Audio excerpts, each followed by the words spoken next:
Ассалаумағалейкум, қазақ елі. Бұл каналды рет-ретімен түсіндіріп беретін нұсқаулық ретінде қараңыздар. Менің есімім Олжас. Бұл арнаны өзімнің білген, үйренген және естіп оқыған ақпараттармен сіздермен бірге бөлісіп отыруға арнадым. Олай болса, бастаймыз.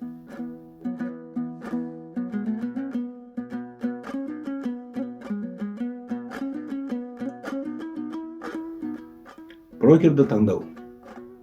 Барлығымызға түсінікті болу үшін алдымен брокер деген не деген сұраққа жауап беріп көрейік. Брокер бұл қор және тауар биржаларында валюта нарығында құндылықтарды сатушылар мен сатып алушылардың арасындағы мәміле жасауға кезінде арада жүретін ресми делдал.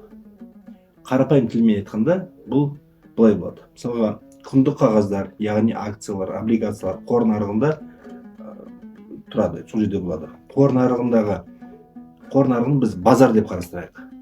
Базарда түрлі тауарлар сатылады. Ол тауарды өндіріп шығатын заводтарды эмитент деп атайды. Және сол заводтан сатып алып, сізге сататын саудагерлер бар. Сол саудагерлерді біздің жағдайда брокер деп қарасақ болады. Ол саудагер алған затын үстіне құн қосып сатпайды. Ол тек алып сатқан кездегі комиссиядан пайда табылады. Соны біз брокер деп атаймыз. Брокер клиент үшін сатып алады және сол бағалы қағаздардың иесі болып табылмайды ешқашанда. Оның жұмысы, ол өз жұмысы үшін комиссиялық түрде сыйақы алады. Енді брокердің кім екенін түсінсек, оны таңдауға басты талаптарды қарастырып шығайық. Біріншіден, брокерда міндетті түрде бағалы қағаздар нарығында қызметті жүзеге асыру үшін лицензиясы немесе биржаның және сонымен қатар биржаның тікелей қатысушы болу керек. Ол лицензияны ұлттық банк немесе Қазақстан Республикасының қаржы нарығын дамыту және реттеу агенттігі береді. Бұндай лицензиясы жоқ брокер алаяқ брокер болу әбден мүмкін. KZ сайтындағы рейтингтерді қарап шығамыз.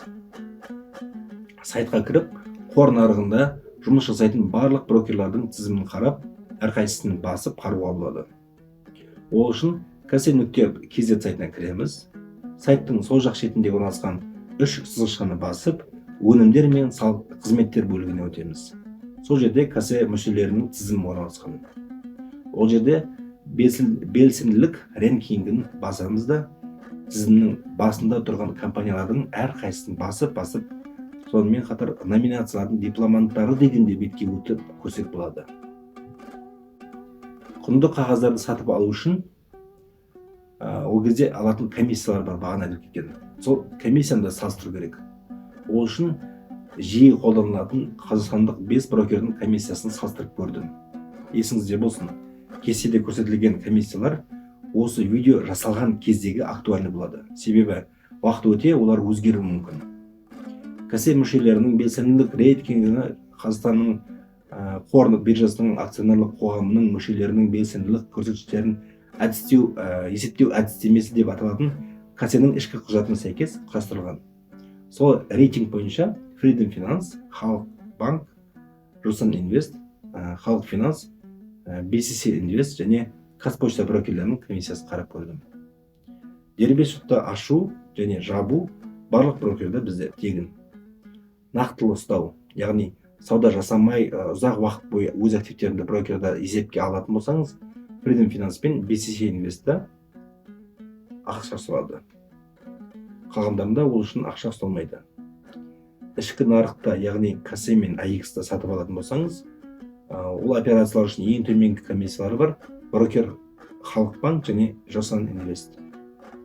Ал халықаралық нарықтардағы сатып алу және сату үшін комиссиялары ең төменгі брокерлар ол Freedom Finance және Халық Финанс.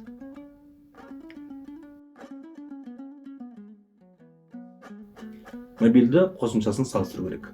Бұл жерде әр инвестор, әр адам, яғни өзіне ыңғайлы приложениені таңдаған дұрыс деп ойлаймын. Біреулеріне кнопкалардың орналасуы, екіншісіне цифровое оформление деп айтып жатамыз ғой, үшіншісіне жылдамдығы басты талап болуы мүмкін.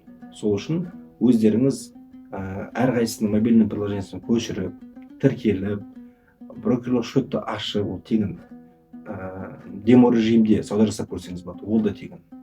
Потом жауап жасасаңыз болады. Сөйтіп өзіңіз көріп, қайсы сізге ұнайтын көрген дұрыс болады деп ойлаймын. Мен өзім қазіргі кезде 3 брокердің приложениесін бірдей қолданамын. Олар Жусан Инвест, Табыс және Freedom Finance. Неге 3 приложение екенін кейінгі видеоларда сіздерге айтып беремін. Видео ұнаса лайк басып, подписка жасап, қоңырауды басуды сұраймын. Себебі солай біз қазақша контенттің көбеюіне және өз отандастарымызға финанстық сауаттылықты дәріптеуге мүмкіндік пайда болады.